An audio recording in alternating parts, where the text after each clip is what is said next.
উজনি অসমত অসম ৰাজ্যিক জমিয়ত উলেমা আৰু আনফৰ ফাউণ্ডেশ্যনৰ উদ্যোগত বান সাহায্য।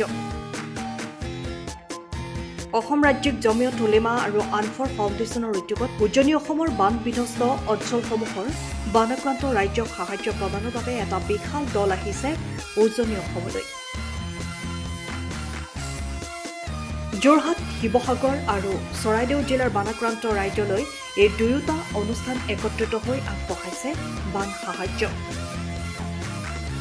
জাতি, ধৰ্ম, বৰ্ণ নিৰ্বিশেষে কেৱল বিপদগ্ৰস্ত লোকসকলক সহায়ৰ বাবে মৌলানা মুস্তাক আনফৰ চাহাবৰ নিৰ্দেশনা আৰু ব্যৱস্থাপনাত এই বিশেষ সাহায্য অভিযান চলোৱা হৈছে বুলি জানিবলৈ দিয়ে কৰ্মীসকলে। অসম ৰাজ্যিক জমিয়ত উলামাৰ সভাপতি মৌলানা মুস্তাক আনফৰ চাহাব।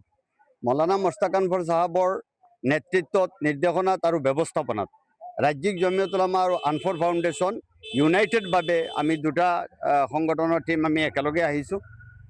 আমি হোজাইৰ পৰা আহিছোঁ।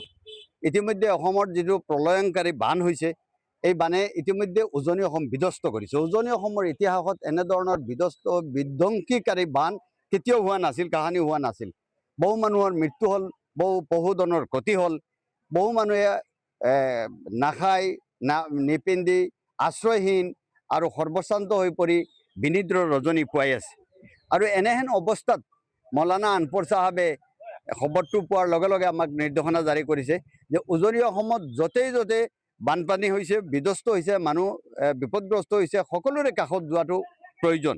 ইয়াত কিন্তু আটাইতকৈ ডাঙৰ আৰু গুৰুত্বপূৰ্ণ কথাটো হ'ল যে ৰাজনৈতিক ভেদাভেদৰ ঊৰ্ধত থাকি আৰু ধৰ্মীয় সংকীৰ্ণতা বা সাম্প্ৰদায়িক ভেদাভেদৰ ঊৰ্ধত থাকি কেৱল আৰু কেৱল মানৱীয় সেৱা, মানৱ সেৱা আৰু মানৱতাৰ খাতিৰত বিপদগ্ৰস্ত মানুহৰ কাষত থিয় দিয়া আমাৰ কাৰণে একান্ত কৰ্তব্য আৰু দায়িত্ব।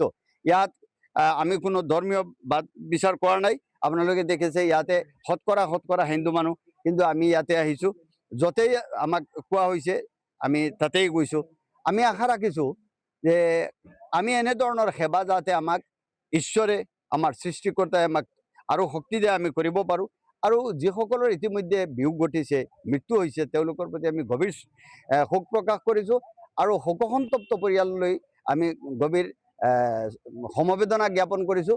আৰু ৰাজ্যিক জমিয়ত উলামাৰ সন্মানীয় সভাপতি মৌলানা মুস্তাক আনফৰ চাহাব 10-15 দিনৰ ভিতৰত তেওঁ নিজেই সশৰীৰে উজনি অসম ভ্ৰমণ কৰিব। আৰু আপোনালোকে তেওঁক দেখিবলৈ পাব, এনে এজন ব্যক্তি, যিজন ব্যক্তিৰ হৃদয়ত নাই কোনো সাম্প্ৰদায়িক ভেদাভেদ, নাই কোনো ধৰণৰ ৰাজনৈতিক উচ্চাকাংক্ষা বা লিপ্সা, কেৱল আৰু কেৱল যদি তেওঁৰ হৃদয়ত আছে তেতিয়াহ'লে মানৱ সেৱাই আছে। গতিকে আমি সেইকাৰণে এই মহান ব্যক্তিগৰাকীৰ নিৰ্দেশক্ৰমে আজি উজনি অসমত আহিছোঁ। আৰু ইতিমধ্যে আমি তিতাবৰ দি আহিছোঁ, এতিয়া আমি যোৰহাটত দিলোঁ, আমি এতিয়া ৰাতি আকৌ যাম শিৱসাগৰ, শিৱসাগৰত আমি দিম, তাৰপিছত আমি নাজিৰালৈ যাম, তাৰপিছত আমি চৰাইদেউ, সোণাৰী এইখিনি অঞ্চল, অৰ্থাৎ কোনো এটা ঠাই যাতে বাকী নাথাকে, প্ৰত্যেকটো এলেকাত আমি ভ্ৰমণ কৰিব পাৰোঁ, তাৰ কাৰণে আমি প্ৰয়াস কৰি আছোঁ, চেষ্টা কৰি আছোঁ। আৰু আপোনালোকে দেখিছে আমি যিখিনি খাদ্য ইয়াতে আপোনাৰ চাউল আছে, দালি আছে, পিঁয়াজ আছে, তাৰপিছত আলু আছে, তাৰপিছত মিঠাতেল আছে, নিমখ আছে, অৰ্থাৎ এটা পৰিয়ালৰ কাৰণে যিখিনি খাদ্য সামগ্ৰীৰ কাৰণে প্ৰয়োজনীয় বস্তু এইখিনি আমি লৈ আহিছোঁ। লগতে আমি ফেনাইলো লৈ আহিছোঁ। অসম ৰাজ্যিক জমিয়ত উলামা আৰু আনফৰ ফাউণ্ডেশ্যন।